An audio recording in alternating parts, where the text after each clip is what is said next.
জাতীয় লোকসকলৰ মাজত প্ৰায় চিকুল চেল এনিমিয়া দেখা যায়। তেনেকুৱা স্ক্ৰিনিঙৰ কাৰণে যিখিনি আমি প্ৰিপেয়াৰ হৈ এই অঞ্চলৰ যিমানখিনি মানুহ আছে সকলোৰে যিহেতু এই ছামাৰৰ ছিজনত কিছুমান অসুখত ভোগে, সেই অসুখখিনিৰো স্ক্ৰিনিং হ'ব আৰু লগতে আমাৰ এটা এৱাৰনেছো প্ৰগ্ৰেম আমি মানে ঠিক কৰিছোঁ, যিহেতু এই সময়টোত ভেক্টৰবৰ্ন ডিজিজো হয়।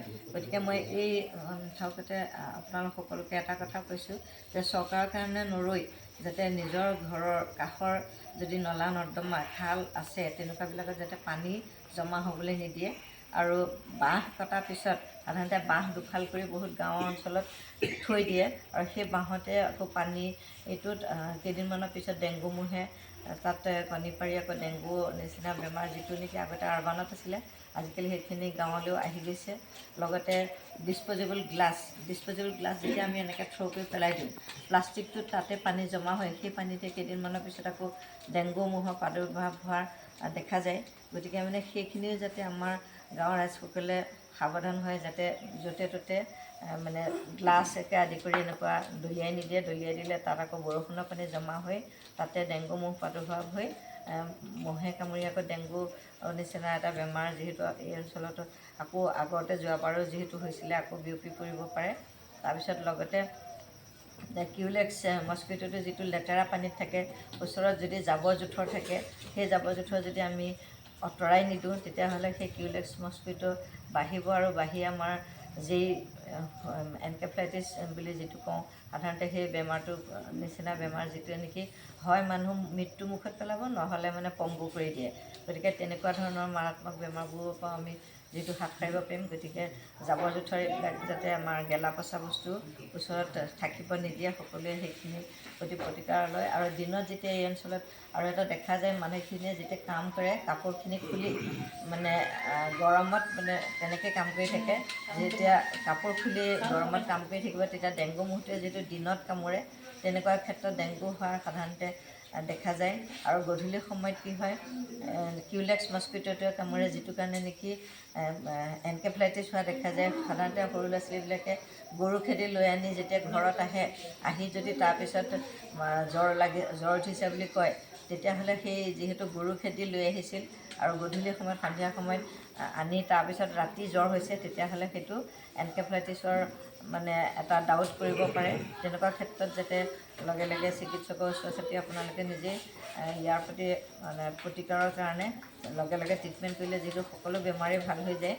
এনকেফেলাইটিছৰ যিহেতু সকলোকে ইমিউনাইজেশ্যন ইতিমধ্যে কৰাও আছে আৰু 2টা ড'জ যিহেতু ল'ব লাগে, আৰু কোনোবাই যদি 2টা ড'জ ইতিমধ্যে 2 বছৰৰ ভিতৰত লোৱা নাছিলে তেওঁলোকে যাতে লৈ লয়। আৰু আমাৰ এডাল্ট ভেকচিনেশ্যনো ইতিমধ্যে যেই কাৰণে আগতে দি থোৱা আছে, তাত যদি কাৰোবাৰ থাকি গৈছিল তেওঁলোকেও যাতে আমাৰ চাব চেণ্টাৰৰ লগত যোগাযোগ কৰি সেইখিনি লৈ মানে আমাৰ এই ব্যাধিখিনিৰ পৰা নিজকে হাত সাৰি ৰাখে আৰু নিজৰ গাঁৱতো 2-4জনক এই কথাখিনি কৈ তেওঁলোকে যাতে তেওঁলোককো এই বেমাৰখিনিৰ পৰা ছামাৰত হোৱা বেমাৰখিনিৰ পৰা হাত সাৰে। আৰু ইফালে গৰমত যিহেতু বস্তুটো যিকোনো বস্তু যদি আমি নঢকাকৈ ৰাখোঁ তেতিয়া তাত মাখি পৰিব, মাখি পৰি কণী পাৰি তেনেকুৱাকৈ ডায়েৰিয়া ডিচেণ্ট্ৰি। আৰু পানী যদি আমি এতিয়া বৰষুণৰ পানী বা আমি যদি টিউবৱেলৰ পানী যদি আমি ডাইৰেক্ট খাওঁ, যদি আমি উতলাওঁ তেতিয়া কি হ'ব, তাত থকা বীজাণুখিনি মৰিব। কিন্তু যদি আমি ঠাণ্ডাৰ কাৰণে ঠাণ্ডা পানী বুলিয়ে যদি আমি টিউবৱেলৰ পৰা আমি ডাইৰেক্টলি পানী খাওঁ, তেতিয়া সেই পানীৰ পৰা যিবিলাক ডায়েৰিয়া ডিচেণ্ট্ৰি আদিখিনি বেমাৰখিনি হ'ব পাৰে, গেষ্ট্ৰ'এণ্টাৰাইটিছ হ'ব পাৰে। গতিকে আমি পানীও যাতে উতলাই খাওঁ। ঘৰত সদায় 2টা কেটলি ইউজ কৰোঁ। এটা কেটলিত গৰম পানী ৰাখিব, ৰখাৰ পিছত আকৌ ইটো যেতিয়া এইটো শেষ হোৱাৰ আগে আগে সিটোও গৰম কৰি দিব, তেতিয়া যাতে মানে কণ্টিনিউ প্ৰচেছত তাৰ এটা ঠাণ্ডা হ'ব, তেতিয়া ঠাণ্ডা হ'লে সেইটো খাব পাৰিব। আৰু মানে ভাত খাওঁতে ৰাতি যদি এটা গৰমাই দিয়ে ৰাতিপুৱা সেয়া ঠাণ্ডা হৈ থাকিব। ৰাতিপুৱা চাহ খাওঁতে যদি এটা কেটলিটো স্বাস্থ্যৰ আমাৰ পৰীক্ষা কৰাখিনিও আছে। আৰু আমি এই শিবিৰৰ লগতে সংগতি ৰাখি আজি যিটো ৱৰ্ল্ড ব্লাড ডনেশ্যন দিয়ে, মানে যিসকলে ব্লাড ডনেট কৰে তেখেতসকলৰ প্ৰতি সন্মান জনাই আজি গোটেই বিশ্বতে ৱৰ্ল্ড ব্লাড ডনেশ্যন ডে পতা হৈছে। আৰু তাৰ গোটেইখিনি ফলমূল খণ্ড প্ৰাথমিক স্বাস্থ্যকেন্দ্ৰৰ ফালৰ পৰা আজি ব্লাড ডনেশ্যন কেম্পটো আমি ইয়াতে কৰিছোঁ। আমি ইতিমধ্যে সকলোকে খবৰ দিয়া হৈছে ব্লাড ডনেট আমি এক্সপেক্ট কৰিছোঁ 30 to 35 আহিব বুলি। মই সকলোকে এই ক্ষেত্ৰত সহযোগিতা কৰিবলৈ আহ্বান জনাই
Tani lain aku selain nabi ya, saya lalu. Naik lalu Aku yang baik. Aku yang pun.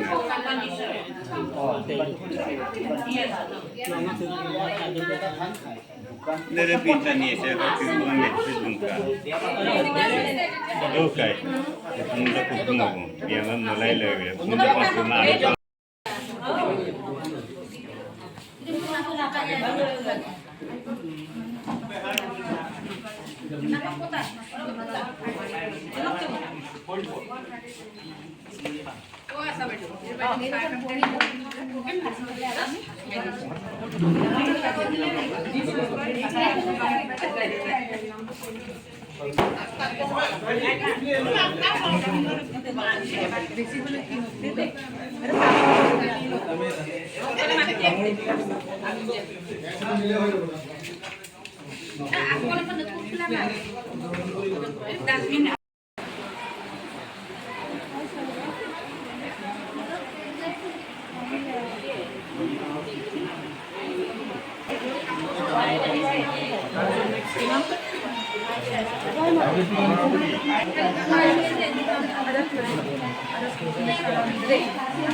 আজি খাই আহিছে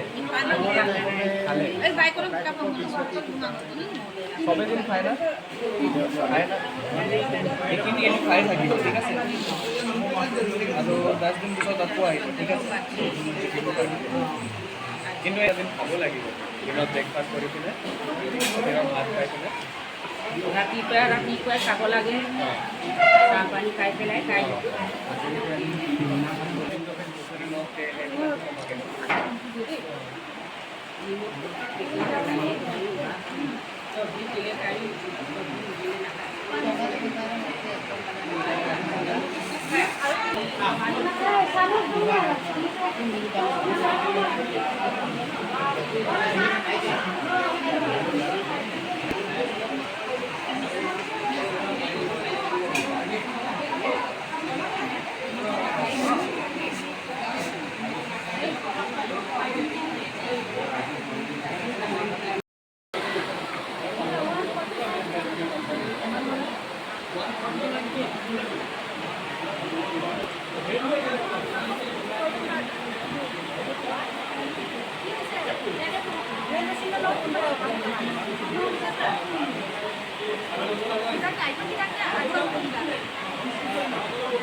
নমস্কাৰ, মই অসম জনজাতি আৰু অনুসূচিত জাতি গৱেষণা প্ৰতিষ্ঠানৰ এগৰাকী বিষয়া। আপোনালোকে জানে যে জনজাতি পৰিক্ৰমা মন্ত্ৰালয় ভাৰত চৰকাৰৰ তৰফৰ পৰা ইতিমধ্যে 150 সংখ্যক বিৰছা মুণ্ডা ভগৱান বিৰছা মুণ্ডা জন্ম শতবাৰ্ষিকী উপলক্ষে ভাৰতবৰ্ষৰ বিভিন্ন ৰাজ্যত প্ৰতিখন জিলাতে জনজাতীয় গৌৰৱ বৰ্ষ অংশস্বৰূপে ইতিমধ্যে স্বাস্থ্য শিবিৰ অনুষ্ঠিত কৰিবলৈ ইতিমধ্যে মনস্থ কৰাৰ উপৰিও ইতিমধ্যে কিছুমান স্বাস্থ্য শিবিৰ অনুষ্ঠিত হৈছে। তাৰে অংশস্বৰূপে ইতিমধ্যে আমাৰ সঞ্চালিকা মহোদয়ৰ নিৰ্দেশনাক্ৰমে অসমৰ প্ৰতিখন জিলাত জনজাতীয় অধ্যুষিত গাঁৱত একোখনকৈ স্বাস্থ্য শিবিৰ অনুষ্ঠিত কৰি থকা হৈছে। ইতিমধ্যে মোৰ দায়িত্বত থকা 7খন জিলা, বিশেষকৈ উজনি অসমৰ 7খন জিলাৰ নডেল বিষয়া হিচাপে মোকে নিয়োগ কৰিছে আৰু ইতিমধ্যে 2খন জিলাত স্বাস্থ্য শিবিৰ সমাপ্ত হৈছে। সেই জিলাকেইখন হৈছে চৰাইদেউ জিলা আৰু গোলাঘাট জিলা। আৰু বৰ্তমান আমাৰ যোৰহাট জিলাৰ চাৰিঘৰীয়া জনজাতি গাঁৱত স্বাস্থ্য শিবিৰ অনুষ্ঠিত হৈ আছে। গতিকে মূলতঃ দুটা মূল উদ্দেশ্যৰ আগত ৰাখি এই শিবিৰটো আয়োজন কৰিছে।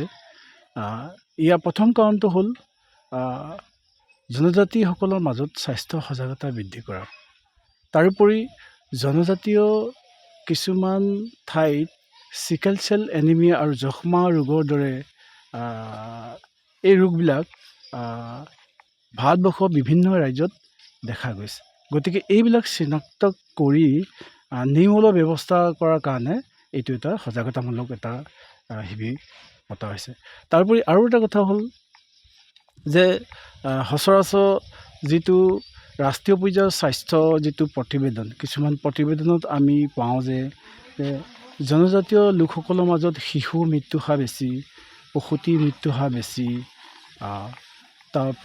তাৰোপৰি জনজাতীয়সকলৰ মাজত যিটো আনুষ্ঠানিক যিটো প্ৰসৱ কৰাব লাগে তাৰ হাৰো কম।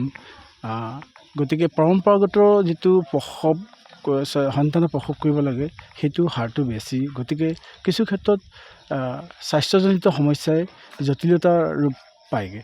গতিকে সেইবিলাক দিশ বিবেচনা কৰি জনজাতীয় পৰিক্ৰমা মন্ত্ৰালয়ে এই স্বাস্থ্য শিবিৰবিলাক আয়োজন কৰিছে, যাতে জনজাতীয় লোকসকলে বৰ্তমান যিবিলাক চৰকাৰৰ স্বাস্থ্য সেৱাৰ যিবিলাক আঁচনি সেইবিলাক সঠিকভাৱে ৰূপায়ণ হোৱাৰ উপৰিও জনজাতিসকলৰ মাজত সেইবিলাক যাতে পায়গৈ। গতিকে আজি যিটো স্বাস্থ্য শিবিৰ এই যোৰহাট জিলাত অনুষ্ঠিত হৈ আছে সেইটো তাৰে অংশস্বৰূপ বুলি আমি ক'ব পাৰোঁ। আৰু ইতিমধ্যে আমাৰ যিটো দায়িত্ব হিচাপে আৰু আমি 4খন ডিষ্ট্ৰিক্ট সম্পন্ন কৰিবলৈ আছে। গতিকে মই আপোনালোকৰ এই চেনেলৰ যোগেদি সমগ্ৰ প্ৰতিখন জিলাৰ স্বাস্থ্য সেৱা বিভাগৰ প্ৰশাসনক অনুৰোধ কৰিছোঁ যে তেখেতসকলে ইতিবাচক ভূমিকাৰে আমাৰ এই স্বাস্থ্য শিবিৰটো সম্পন্ন কৰাৰ ক্ষেত্ৰত গুৰুত্বপূৰ্ণ ভূমিকা অৱলম্বন কৰিব। ইতিমধ্যে দেখা গৈছে যে ইতিমধ্যে সম্পন্ন হোৱা 2খন যিটো জিলা তাত সকলো প্ৰকাৰৰ সহায় সহযোগিতা আগবঢ়াইছে আৰু স্থানীয় ৰাইজেও যথেষ্টখিনি সহায় সহযোগিতা আগবঢ়াইছে। চাৰিঘৰীয়া ব্ৰহ্মপুত্ৰৰ কাষৰীয়া এই চাৰিঘৰ একদম ৰাইজৰ যিটো সহযোগিতা সেইটো সঁচাকৈ শলাগ ল'বলগীয়া। আৰু বিশেষভাৱে আমি শলাগ ল'ম গাঁওবুঢ়া ডাঙৰীয়াক আৰু ইয়াৰ আশাকৰ্মী বাইদেউ দুয়োগৰাকীক। তেখেতসকলে স্থানীয় ৰাইজক এই খবৰটো দি পেলাই তেখেতসকলক অহাত সহায় কৰি দিছে। তাৰোপৰি যোৰহাট জিলাৰ যিটো স্বাস্থ্য সেৱা বিভাগৰ প্ৰশাসন, তেখেতসকলে আমাৰ পাঠক বাইদেউক ইয়ালৈ তেখেতৰ নেতৃত্বত এটা চিকিৎসকৰ দলৰ উপৰিও স্বাস্থ্যকৰ্মী পঠিয়াই আমাক এই স্বাস্থ্য শিবিৰটো সম্পন্ন কৰাৰ ক্ষেত্ৰত সহযোগিতা আগবঢ়াইছে। মই যোৰহাটৰ স্বাস্থ্য সেৱা বিভাগৰ প্ৰশাসনক ধন্যবাদ জ্ঞাপন কৰিছোঁ। Thank U.